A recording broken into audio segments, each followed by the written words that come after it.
আসসালামু আলাইকুম। Homeo doctor বাড়ি চ্যানেলে আপনাকে স্বাগতম।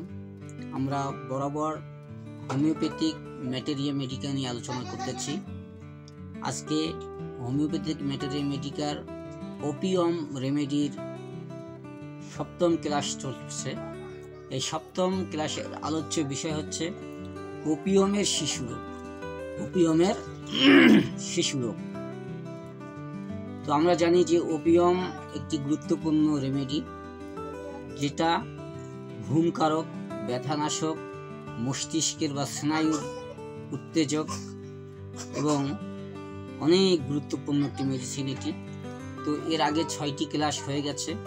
প্রত্যেকটি ক্লাস যদি আপনি না দেখে থাকেন তাহলে প্রত্যেকটি ক্লাস দেখে নেবেন, কারণ প্রত্যেকটি ক্লাস যদি আপনি না দেখেন তাহলে ওপিয়াম সম্পর্কে আপনার ভালো ধারণা হবে না। আপনার প্র্যাকটিক্যাল লাইফে বা প্র্যাকটিস লাইফে আপনার খুব খারাপ হবে।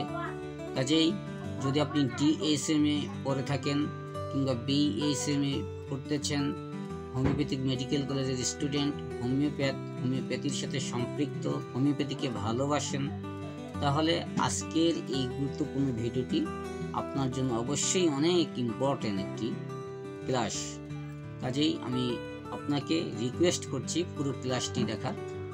আর যদি আপনি আমার চ্যানেলটিকে সাবস্ক্রাইব অলরেডি করে থাকেন তাহলে তো অনেক ধন্যবাদ। আর যদি সাবস্ক্রাইব না করে থাকেন তাহলে অবশ্যই সাবস্ক্রাইব করে পাশে থাকা বেল আইকনটি বাজিয়ে দেবেন। তো চলুন আমরা মূল আলোচনায় চলে যাই।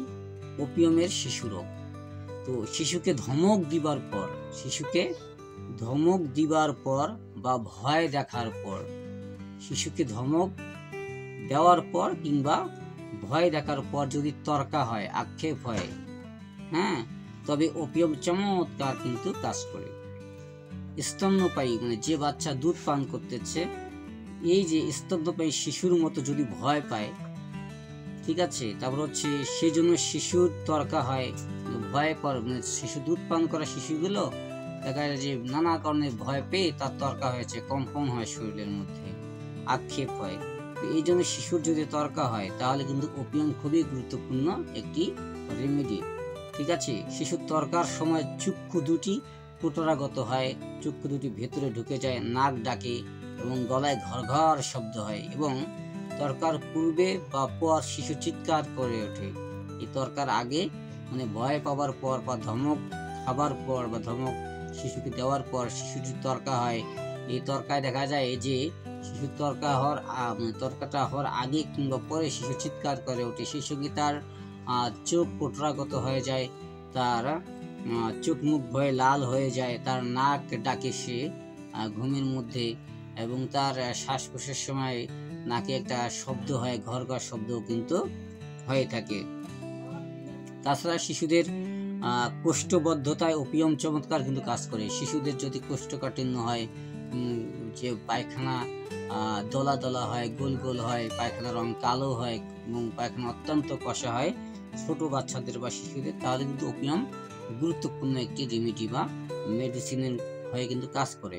তো হচ্ছে শিশু 3-4 দিন যাবৎ আদৌ পায়খানা করে না, পেটে তার মল আছে কিন্তু তার পায়খানার চাপ নেই, তার পায়খানা সে করে না, তার পেট মানে ফুলে যায় এবং তার পেটে বায়ু জমে, গ্যাস হয়, তার পেট থেকে বায়ু নিঃসৃত হয়, এরকম কিন্তু প্রবলেমগুলো দেখা দেয়। অর্থাৎ তাহলে 3-4 দিন যাবৎ তার আদৌ কিন্তু পায়খানা হয় না, তার আন্তরিক ক্রিয়ার অভাব, সে যে পায়খানার চাপ সৃষ্টি করবে এই পায়খানার চাপ কিন্তু তার নেই, যার ফলে তার ধীরে ধীরে মলগুলো পেটের মধ্যে জমে, তার মলগুলো শক্ত হয়ে গেছে, দলা দলা গোল গোল হয়ে গেছে, কালো রঙের হয়ে গেছে, তার কোষ্ঠকাঠিন্য হয়ে থাকে।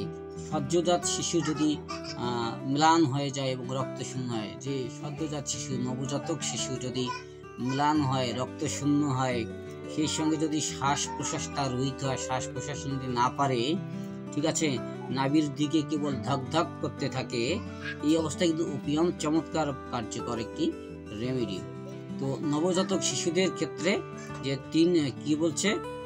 শিশু ম্লান হয়ে যায়, রক্ত শূন্য হয়ে যায়, ফ্যাকাশে হয়ে যায়, তার শ্বাস প্রশ্বাস সে নিতে পারে না এবং নাভির নিচে কেবল ধক ধক করে, একটা নাভির নিচে আপনার ধক ধক ধক করতেছে, এই সময় ওপিয়াম কিন্তু গুরুত্বপূর্ণ মেডিসিন হিসেবে কাজ করে।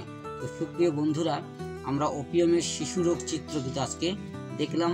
অবশ্যই এই শিশু রোগ চিত্রগুলোর সঙ্গে রোগীর মানসিক লক্ষণগুলোকে কেয়ার করবেন এবং এই মেডিসিনের যে প্রদর্শক বা নির্দেশক বা চরিত্রগত লক্ষণগুলো আছে এই লক্ষণগুলোকেও ফলো করতে হবে, ঠিক আছে। আর এই লক্ষণগুলো আমাদের 2 নম্বর ক্লাসটি আছে। তো আজকে আমাদের 7 নম্বর ক্লাস চললো। তো আশা করি ক্লাসটি অনেক গুরুত্বপূর্ণ ছিল। কোনো বিষয় যদি আপনার বুঝে না আসে তাহলে অবশ্যই পুরো ক্লাসটি আপনি আবার রিপ্লে করে দেখুন এবং আগের সব ক্লাসগুলো দেখুন।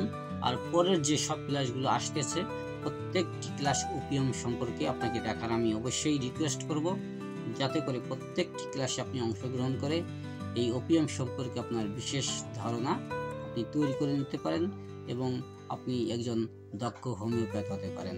তো সুপ্রিয় বন্ধু, আজকের মতো বিদায়। দেখা হচ্ছে আমাদের 8ম ক্লাসে। এই 8ম ক্লাসটি হবে ওপিয়ামের উদারময়। সেই 8ম ক্লাসে আপনাদের আমি স্বাগত জানাচ্ছি। অবশ্যই ক্লাসটি করবেন বা দেখবেন। প্রত্যেকটি টিউটোরিয়াল ক্লাস অনেক বেশি ইম্পর্টেন্ট, ঠিক আছে। তো দেখার আমন্ত্রণ জানাচ্ছি। আর যদি আপনি এখনো সাবস্ক্রাইব না করে থাকেন তাহলে সাবস্ক্রাইব করুন এবং পাশে থাকা বেল আইকনটিও বাজিয়ে দিন। আপনার গুরুত্বপূর্ণ মতামতগুলো কমেন্টে জানাবেন ইনশাআল্লাহ। দেখা হচ্ছে আমাদের 8ম ক্লাসে। সেই পর্যন্ত ভালো থাকুন, সুস্থ থাকুন, সুন্দর থাকুন। আল্লাহ।